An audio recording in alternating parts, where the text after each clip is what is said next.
వెలుగైన యేసయ్య మన జీవితంలో ఉన్నప్పుడు ఆయన వెలుగును మనం ఇతరులకు పంచేవారిగా ఉండాలి. హల్లెలూయా.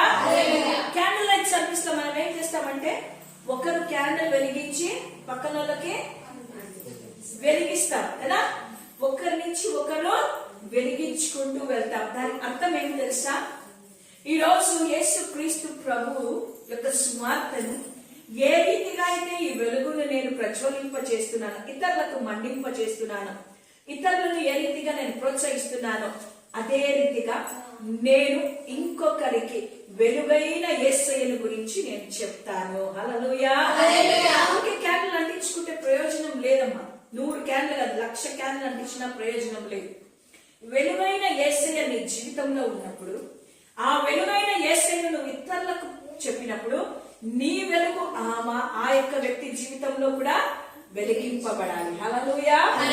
క్రీస్తును వారికి పరిచయం చేసినప్పుడు, క్రీస్తును వారికి ప్రకటించినప్పుడు వారి హృదయాలలో కూడా పాపము వెళ్ళి ఎవరికి చోటిస్తారు? యేసు ప్రభువుకి చోటిస్తారు. కాబట్టి వారి యొక్క జీవితాలు కూడా వెలిగింపబడతాయి. హల్లెలూయా. నా ప్రియమైన దేవుని బిడ్డలారా, వెలుగును ప్రజ్వలింపి చేసి ఇతరులకు ఆ వెలుగును పరిచయం చేసే వారిగా మనం ఉండాలి. ఎన్ని సంవత్సరాలైంది కదా మనం రక్షణ పొంది, ఎన్ని సంవత్సరాలైంది కదా యేసుక్రీస్తు ప్రభుని నమ్ముకొని, ఎన్ని సంవత్సరాలైంది కదా మనం మందిరానికి రాబట్టి, ఎన్నో సంవత్సరాలుగా ప్రార్థన చేస్తున్నాం, ఎన్నో సంవత్సరాలుగా ఉపవాసం ఉంటున్నాం, ఎన్నో సంవత్సరాలుగా కానుకలు వేస్తున్నాం. ఇంకా మన జీవితంలో ఒక్క ఆత్మకు కూడా యేసు ప్రభుని మనం పరిచయం చేయలేకపోతున్నాం. ఒక కొత్త ఆత్మను మందిరానికి మనం నడిపించలేకపోతున్నాం. ఎందుకంటే మనలో వెలుగైన దేవుడు లేడు కాబట్టి. హల్లెలూయా.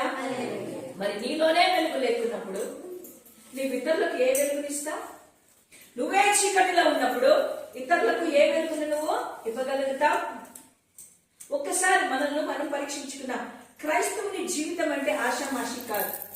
క్రైస్తవుని జీవితం అంటే ఏదో అయిపోయిందిలే అనుకునేది కాదు. క్రైస్తవుని జీవితము ఎల్లవేళలా పోరాటముతోనే ఉంది. క్రైస్తవుని జీవితము ఎప్పుడూ కూడా క్రీస్తును కలిగిన వారిగానే మనము ఉండాలి. మనమందరం కూడా దేవుని వాక్యాన్ని అనుదినము వింటాం.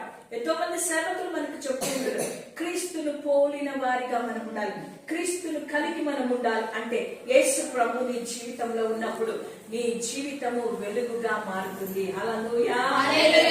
నీవు ఇతరులకు క్రీస్తును పరిచయం చేసి వారి జీవితంలో వెలుగును ఉదయింప చేయాలి. హల్లెలూయా. ఆ పనిని ఎంతమంది చేస్తున్నాం? ఇది మాకెందుకులే, ఇది సేవకుల పనిలే, ఇది